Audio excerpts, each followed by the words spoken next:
Mie Koyama avait 5 ans quand elle a été violée par un cousin éloigné. 5 ans suivis de 32 ans d'amnésie. 32 ans pendant lesquels Mie a tout oublié. Son cerveau s'est bloqué jusqu'à l'arrivée d'une nouvelle collègue de travail qui lui rappelle sa petite enfance. Paniquée par ses souvenirs incompréhensibles, elle consulte un hypnothérapeute sans se douter de ce qu'elle va réveiller. Moi, j'ai des souvenirs partiels, je me rappelle. Dans les 2 minutes, a ressurgi le viol dans les mêmes conditions qu'ont ressurgi ses souvenirs. C'est-à-dire, j'ai une caméra à la main et je vois les scènes hyper précisément. Et avec toute la dimension de l'amnésie traumatique, c'est la dimension de la boîte noire. C'est-à-dire que c'est une boîte noire qui s'ouvre et boum, vous revivez les viols, mais vous le revivez dans votre chair, dans votre émotion. En fait, c'est comme un deuxième viol. Et voire pire parce que il y a l'intensité non seulement de ce qu'a pu ressentir un enfant quand il avait 5 ans, mais l'intensité de toutes ces émotions qui ont été enfermées, encagées pendant 32 ans. Mie se bat pour que l'amnésie traumatique soit inscrite dans une loi. Cela permettrait de faire sauter le délai de prescription qui est de 20 ans pour les victimes de pédophilie. Un sénateur du Rhône s'est engagé à ses côtés. Et la semaine dernière, François-Noël Buffet a fait voter au Sénat un amendement pour la reconnaissance de l'amnésie traumatique. L'objectif de l'amendement était d'inscrire dans la loi le fait que l'amnésie traumatique, dès lors qu'elle est constatée par les magistrats, puisse être un élément constituant ce que l'on appelle un obstacle insurmontable, juridiquement, qui permet de suspendre la prescription. Dire qu'il y a cette possibilité, sous réserve d'expertise, sous réserve de la libre appréciation des juges, symboliquement, ça serait très très fort. Et j'ajoute que c'est hyper important parce que l'amnésie traumatique, c'est un des piliers, avec la prescription, de ce qui favorise l'impunité des pédophiles. Mie, le sénateur et l'association La Parole Libérée travaillent ensemble pour faire avancer la loi, faire comprendre ce qui se joue dans la société. L'association œuvre pour qu'une commission d'enquête parlementaire soit nommée.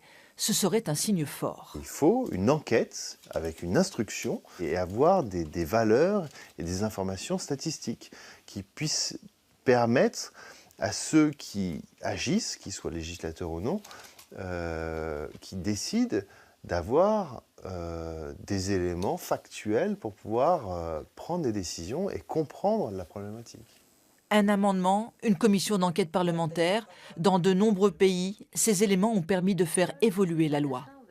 J'ai été victime de ce qu'on appelle une amnésie traumatique, c'est-à-dire des souvenirs qui sont trop forts à digérer pour un enfant et qui restent bloqués dans une partie du cerveau et qui soit peuvent rester bloqués toute la vie, soit ressurgir à un moment donné.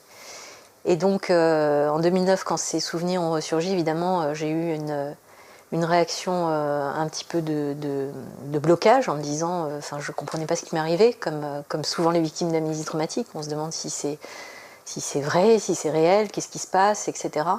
Et donc il y a tout un temps pour pouvoir digérer ces émotions, parce qu'en fait ce qui remonte, c'est non seulement les flashs extrêmement précis, c'est-à-dire ce qui est remonté, ce sont des scènes des viols à la hauteur d'un enfant, c'est-à-dire j'ai vu la gourmette que portait mon agresseur, j'ai vu ses vêtements, j'avais des couleurs, j'avais des sensations, j'avais des émotions de terreur, voilà.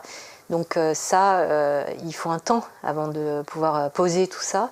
Et j'ai fait tout un chemin parce que en fait mon premier besoin, c'est que j'avais besoin de mettre un visage sur ce cauchemar. Parce que c'est comme si c'est un cauchemar qui explose 32 ans après. À l'époque, la question de l'amnésie traumatique n'était pas vraiment connue en France. Donc on s'était dit que c'était quand même important de soulever cette question, étant donné que ça concernait énormément de victimes. Donc on a fait appel de la décision du juge de ne pas ouvrir d'instruction.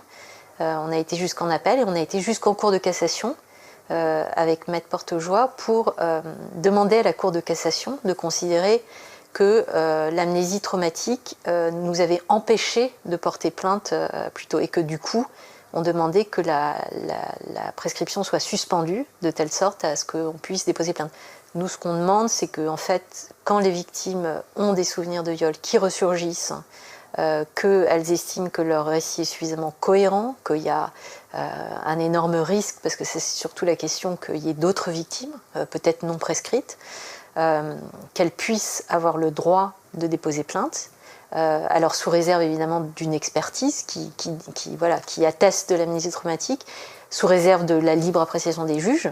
Et à ce moment-là, que cette victime puisse déposer plainte, que l'instruction ait lieu, et qu'après on retourne finalement dans une enquête classique, c'est-à-dire avec la nécessité que le juge estime ses témoignages fiables, avec la nécessité d'apporter des indices graves et concordants, enfin voilà, une enquête de viol classique, ancienne mais classique en fait. Et j'ajoute que c'est hyper important parce que l'amnésie traumatique, c'est un des piliers, avec la prescription, de ce qui favorise l'impunité des pédophiles en fait. Parce que un prédateur sait très bien que quand il s'en prend à un enfant, à une petite fille, un petit garçon, la petite fille ou le petit garçon vont disjoncter. Il le sait très bien. Donc si le législateur ou les responsables politiques reconnaissent la question de l'amnésie traumatique, ils le reconnaissent déjà en ce sens que ça fait partie des raisons pour lesquelles ils allongent les délais de prescription, mais s'ils le reconnaissent comme la possibilité d'un obstacle insurmontable, sous réserve d'expertise, sous réserve de la libre appréciation des juges, à ce moment-là, ils donnent un signe aux agresseurs sexuels, ils donnent un signe en disant ce mécanisme neurologique qui est documenté scientifiquement et reconnu par la loi, faites attention les gars, parce que dans 30 ans, dans 40 ans, s'il y a suffisamment d'éléments pour qu'on puisse ouvrir une enquête de viol et explorer votre passé, ça va pas rigoler quoi.